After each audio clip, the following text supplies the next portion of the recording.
구독, 좋아요, 그리고 공유까지도 눌러주시면 저에게 도움이 되겠습니다.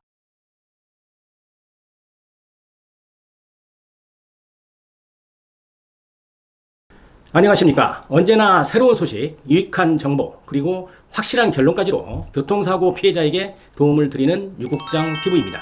오늘은 교통사고 피해자들이 교통사고 후에 병원 선택의 기준에 대해서 설명드리는 시간을 갖도록 하겠습니다.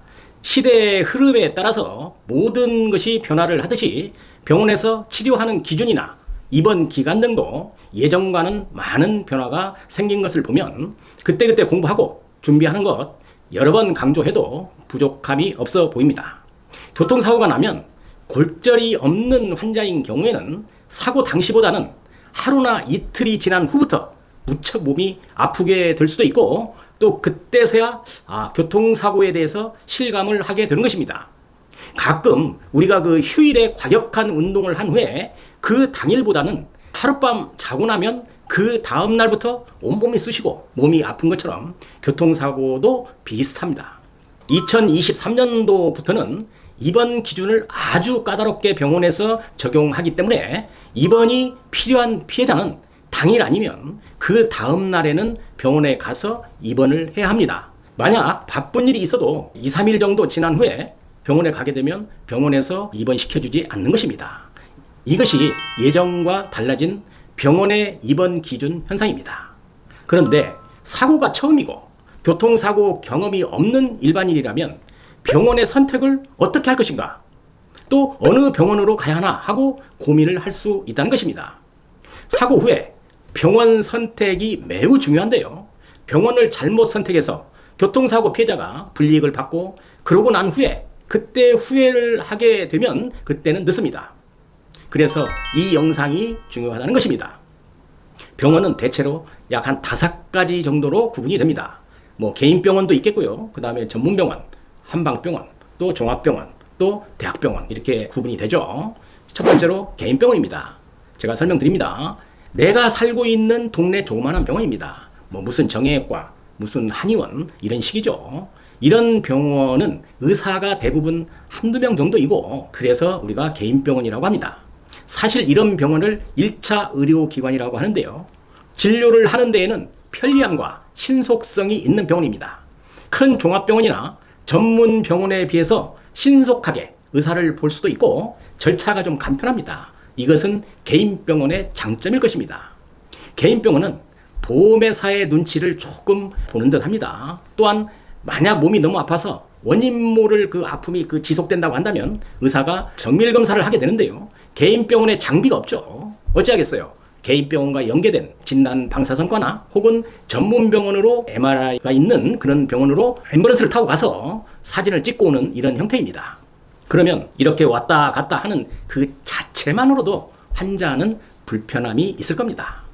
그 정밀검사 후에 의사가 진단서를 작성하는데 요즘 문제가 되는 퇴행성이니 기항증이니 그래서 진단서에 병명을 못 넣어주겠다는 등 약간의 문제가 되는 것이죠.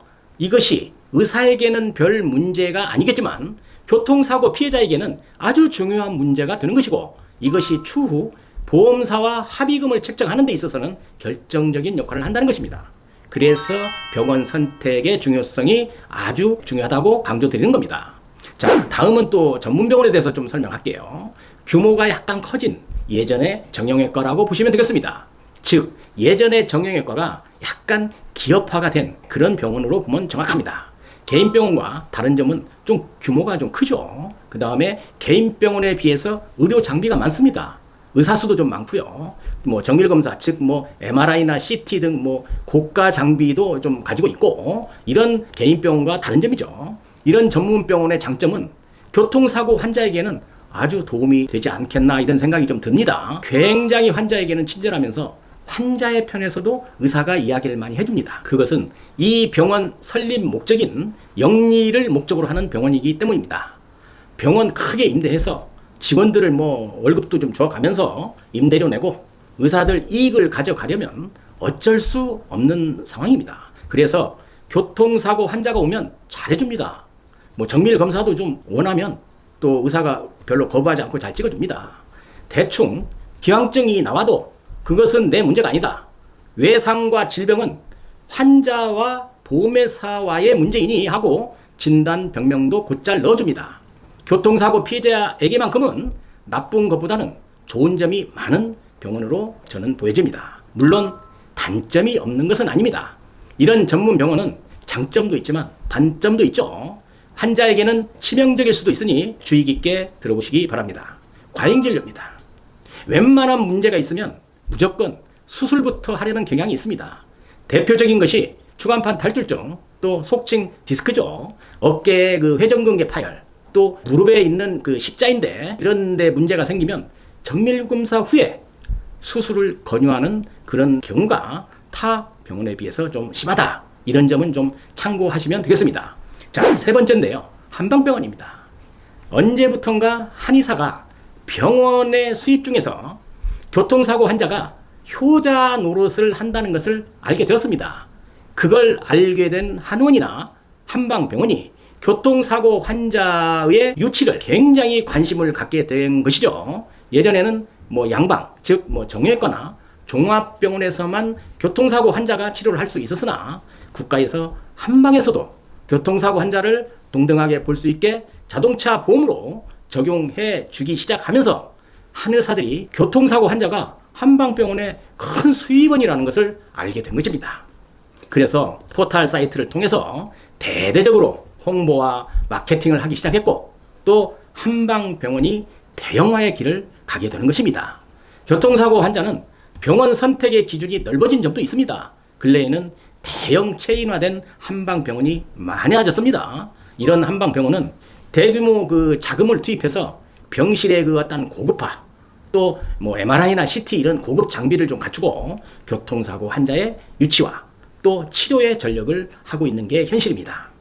한방을 이용하면 교통사고 환자들에게는 좋은 점은 다양한 정밀검사 및 한방의 그 여러 가지 치료 등을 받을 수 있기 때문에 긍정적인 면도 있겠고, 굳이 불편한 점을 찾자면 한의사의 그 한계점인 골절이나 신경손상, 또 수술 등에는 아무래도 양방병원보다는 진단이나 판단 등이 상당히 제한적이지 않나 이렇게 생각을 합니다. 또한 극소수지만 환자를 진료해주고 정밀검사도 했는데 진단서 작성에는 정밀검사에서 어떤 결과 나온 결과에 대해서 이 병명은 사고로 인한 것이 아니다, 퇴행성이다, 비협조적인 그런 한방병원도 있다는 점 참고해야 할 것입니다. 정말로 중요한 것이 있다면 과실이 한 20-30% 있는 그런 교통사고 피해자는 한방치료가 비싸기 때문에요. 치료가 길어지면 나중에 합의 시점에 보험회사에서 받아야 할 합의금이 줄어들 수 있다는 점 꼭 기억해야 할 것입니다. 자, 네 번째인데요. 이제 종합병원입니다. 종합병원이라고 한다면 응급실과 여러 진료 과목이 있고 입원실도 많은 그런 병원입니다. 종합병원의 응급실에는 사고로 인해서 환자의 상태가 응급인지 아닌지, 수술이 필요한지 등 환자의 경중을 판단하는 데에는 아주 좋은 선택지입니다. 만약 환자의 상태를 응급실에서 살펴본 뒤에 무거운 상태의 환자라면 입원을 바로 시켜줍니다. 그런 후 어느 정도의 치료나 수술 등을 거치면 퇴원 조치를 하죠. 자, 그러면 그 후로는 집 근처의 작은 정형외과나 한의원 이런 데서 치료를 더 받으시면 되는 겁니다. 종합병원의 장점은 치료하고 검사를 받거나 진단을 받는데, 또 이런 거에 대해서 작은 병원보다는 피해자에게는 도움이 될 수 있다는 겁니다. 개인 병원은 MRI를 하나 찍는데도 어려움이 있을 수 있기 때문입니다. 자, 마지막으로요. 대학병원인데요. 대학병원은 우리나라에서는 최상위의 병원이죠. 가벼운 교통사고로는 가지 않는 것이 타당합니다.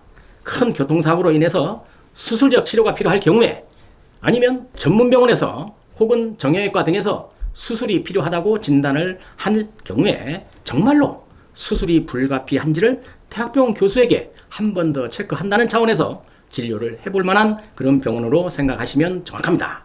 일선 전문병원이나 정형외과에서는 꼭 수술을 하지 않아도 되는 환자에게 가끔 수술을 권유하는 경우가 종종 있기 때문입니다. 자, 그러면 이제는 결론입니다. 이렇게 병원의 형태에 대해서 5종류로 설명을 드렸는데요. 제 영상을 잘 보시고 참고해서 최종적으로 병원 선택은 개인이 판단을 하시는 겁니다. 예전에 비해서 교통사고 환자들이 치료하는 것도 보험회사와 합의하는 것도 다 어려워졌다 이렇게 이야기를 많이 합니다. 사고 즉시 병원 가지 않으면 동네 병원들 입원시켜주지도 않습니다. 입원할 수 있는 기간도 예전에 비해서 아주 많이 짧아졌습니다. 또 통원치료는 또 어떤가요? 일주일에 몇 회를 정해서 그 이상은 치료를 해주지도 않고 진단서에 12급에서 14급에 해당되는 그런 환자죠. 4주 후부터는 추가 진단서를 꼭 발급해야만 치료가 가능하고 예전보다 환자가 충분히 치료받을 권리를 많이 빼앗아갔다는 느낌이 좀 들 정도입니다. 오늘 영상은 올바른 병원 선택을 해서 피해자가 손해보는 일이 없어야 한다는 취지로 공부를 하였습니다. 이 영상 보시고 도움 되시길 바라면서 영상 마치도록 하겠습니다. 오늘 영상도 도움이 되셨다고 한다면 구독, 좋아요, 그리고 공유까지도 눌러주시면 저에게 도움이 되겠습니다. 감사합니다. 유국장TV였습니다.